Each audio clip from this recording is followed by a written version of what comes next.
하나님 말씀 보겠습니다. 오늘 이 아침에 하나님께서 우리에게 주신 말씀 시편 11편 1절로 7절까지의 말씀입니다. 시편 11편 1절로 7절까지의 말씀, 우리 다 찾으신 줄 알고 함께 봉독합니다. 내가 여호와께 피하였거늘 너희가 내 영혼에게 새같이 내 산으로 도망하라 함은 어찌함인가. 악인이 활을 당기고 화살을 시위에 먹이며 마음이 바른 자를 어두운 데서 쏘려 하는도다. 터가 무너지면 의인이 무엇을 하랴. 여호와께서는 그의 성전에 계시고 여호와의 보좌는 하늘에 있으며 그의 눈이 인생을 통촉하시고 그의 안목이 그들을 감찰하시는도다. 여호와는 의인을 감찰하시고 악인과 폭력을 좋아하는 자를 마음에 미워하시도다. 악인에게 그물을 던지시리니 불과 유황과 태우는 바람이 그들의 잔에 소득이 되리로다. 여호와는 의로우사 의로운 일을 좋아하시나니 정직한 자는 그의 얼굴을 배우리다. 아멘. 저는 오늘 본문 말씀 시편 11편 1절로 7절 말씀을 통해서 의로우신 하나님이라는 제목으로 주의 말씀을 선포하겠습니다. 우리는 우리의 삶 속에서 우리를 힘겹게 만드는 그런 위기의 상황을 헤쳐나가야 될 때가 있습니다. 그런 상황이 우리 가운데 오게 되면 마음이 조급해지고 불안함에 우리의 심령은 떨게 됩니다.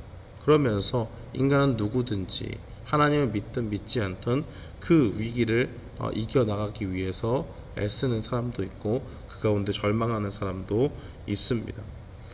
그러나 우리가 그 모든 위기의 상황 가운데 뭔가를 해서 그 가운데서 벗어나려고 하는 그러한 소망을 가지고 있다면 그 가운데서 우리가 신자로서 하나님을 믿는 성도로서 어떻게 하는 것이 맞는 것일까 하는 것을 기억해야 됩니다. 하나님을 믿는 사람과 믿지 않는 사람이 위기와 인생의 어려움을 만났을 때 하는 행동이 다르기 때문에 그렇습니다. 오늘 다윗은 어려움 가운데 있었습니다. 정확한 정황은 알 수 없지만 그의 대적들이 또 다윗을 노리려고 쫓아오는 그런 상황이 있을 수도 있고 그 일을 굉장히 어렵게 했던 것만은 분명합니다. 그에게 하나님께 피해야만 해야겠다. 하나님 앞에 피하지 않고서는 이 어려움을 감당할 수 없겠다 하는 그러한 마음이 있었다는 것입니다. 다윗은 그의 인생이 결코 순탄한 인생이 아니었음을 알고 있습니다. 그 숱한 인생의 굴곡을 여러 번 겪으면서 그 위기 속에서 무엇을 배웠을까요? 누구나 겪을 수 있는 인생의 위기 속에서, 인생의 그 어려움들 속에서 하나님께 피하는 것이야말로 참된 지혜자의 길임을 깨달았습니다. 그래서 오늘 1절의 다윗은 하나님께 피하고 있지요. 내가 여호와께 피하였거늘 이라고 그렇게 말합니다. 시편 46편 1절 말씀처럼 하나님은 나의 피난처시고 나의 힘이시다. 환난 중에 만날 큰 도움이시다. 이런 믿음을 가지고 하나님 앞에 나아가고 있는 것입니다. 하나님 앞에 피하는 것이지요. 그런데 세상 사람들은 무엇라고 말합니까? 다윗아, 네가 지금 놓인 현실을 제대로 좀 보고 새같이 산으로 도망가라 라고 그렇게 이야기합니다. 다윗에게 있어서는 도저히 이해가 되지 않는 말씀입니다.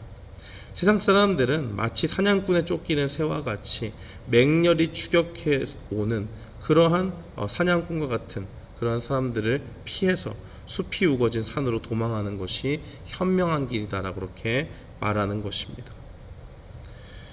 2절 말씀에는 왜 그렇게 해야 되는지 이유가 나와 있습니다. 한글 성경에 나와 있지 않지만 원문에 보면 2절 말씀은 왜냐하면 이라는 말로 시작이 되는데요. 세상 사람들이 왜 하나님이 아니라 산으로 피하라고 말하는가? 네가 상대하는 대적들은 언제든지 너를 쏠 수 있는 사람들이다. 악인이 지금 활을 당기고 화살을 시위에 딱 놓고 조준하면서 너를 노리고 있는데 지금 네가 거기서 하나님을 찾는다? 이거 얼마나 우스운 일이냐. 하나님이 네가 구하면 지금 와서 도와주시겠어? 그런 거 없지. 그렇게 말하는 것입니다. 하나님께 피하는 마음이 바른 자였던 다윗을 노리고 언제든지 공격할 준비가 되어 있는 대적들이 그의 다윗의 현실 속에서 늘상 있었고 지금 뒤를 바짝 쫓고 있는 상황입니다. 하나님 믿지 않는 사람들에게 하나님께 피하는 이 다윗의 모습은 정말 아무 의미 없는 현명하지 않은 일처럼 보이는 것입니다. 위기에 처했을 때 기도한다고, 몸이 아플 때 기도한다고, 대적에 지금 턱밑까지 쫓아왔는데 거기서 하나님을 찾는다? 네가 지금 기도하고 있을 때냐? 빨리 도망갈 구멍을 찾고 머리를 쥐어짜내서 좋은 몸이 아프다면 좋은 의사를 구하고 약을 찾아서 먹는 것이 현명한 것이다 라고 그렇게 말하는 것입니다. 그러니까 하나님 찾지 말고 네가 사람으로 할 수 있는 최선을 다하고 사람의 지혜와 모든 의지할 수 있는 모든 것을 다 동원해서 이 상황을 타개해 나가는 것이 사람으로서 현명한 것 아니냐라고 그렇게 말하는 것입니다. 그러나 다윗의 입장은 무엇입니까? 3절에 보면 터가 무너지면 의인이 무엇을 하느냐라고 그렇게 말합니다. 여기서 터란 질서와 법을 말하는 것이지요. 성도에게 마땅히 따라야 할 질서와 법이 무엇입니까? 오직 하나님의 말씀을 따라 살고 우리 인생의 주인 되신 하나님께 피하는 일입니다. 그러나 성도가 하나님을 믿는다고, 하나님을 따른다고, 하나님의 백성이라고 그렇게 고백함에도 불구하고 그 하나님께 피하지 않는다.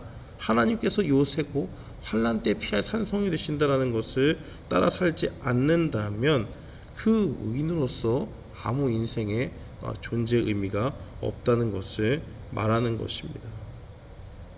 많은 사람들이 오늘도 다윗의 때와 같이 우리의 주변에서 이렇게 말할 수 있습니다. 하나님을 믿는다고, 하나님을 의지한다고, 그런 거 하지 말고 네가 지혜를 짜내서 할 수 있는 걸 좀 해. 세상적으로 머리를 써 힘 있는 사람에게 호소를 하고 그 사람을 의지해서 그 사람을 부탁해서 뭔가 나에게 유리한 상황을 만들어. 세상 사람들 다 그렇게 하고 살아. 그리고 결국은 힘 있는 사람에게, 더 힘이 있는, 더 파워가 있는 사람에게 붙어서 사는 것이 세상적으로 지혜롭게 살아가는 것이고, 너만 그런 건 아니라 나도 그렇게 살고 다 그렇게 살아 라고 그렇게 말하는 것입니다. 그러나 하나님은 어떤 분이십니까? 5절 말씀에 보면 여호와는 의인을 감찰하시고 악인과 폭력을 좋아하는 자를 마음에 미워하시는도다라고 그렇게 말합니다. 모든 어려움의 상황들이 있어요. 그러나 이 상황들 가운데서 악인들이 판을 치고 그들이 있는 힘과 권세를 가지고 세상적으로 휘둘고 다닌다고 할지라도 하나님께서 그거 안 보시는 거 아니라는 겁니다.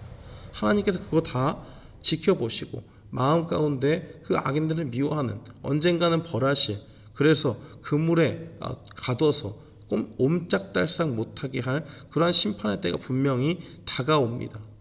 그 가운데 의인은 그저 무력하게 하나님만 찾고 있는 그러한 사람이 아니라 하나님께서는 의로우셔서 그 의인들에게 늘 주목하고 계시고 우리의 상황이 어떤지를 살피시는 분이라는 것을 우리에게 말씀하고 있는 것입니다.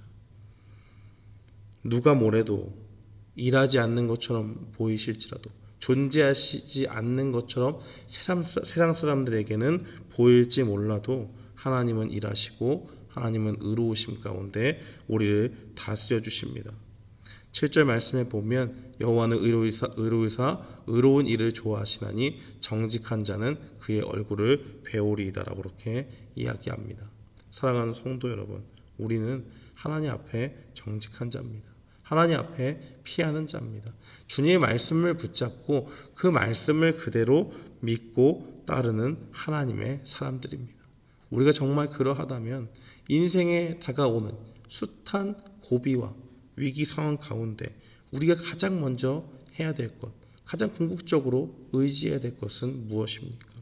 바로 다윗이 그랬던 것처럼 하나님께 피하는 것입니다. 하나님께 피할 때 하나님 우리를 거부하지 않으시고 늘 우리에게 관심을 두시기 때문에 그 가운데서 우리가 주님을 찾고 주님께 피할 때에 우리를 맞이하시고 사랑의 품 가운데 우리를 품어주시는 하나님이십니다. 사랑하는 성도 여러분, 오늘 이 말씀을 기억하면서 우리가 모든 상황 가운데 주님께 피하는 믿음의 사람들이 되기를 주님의 이름으로 축원합니다. 아멘.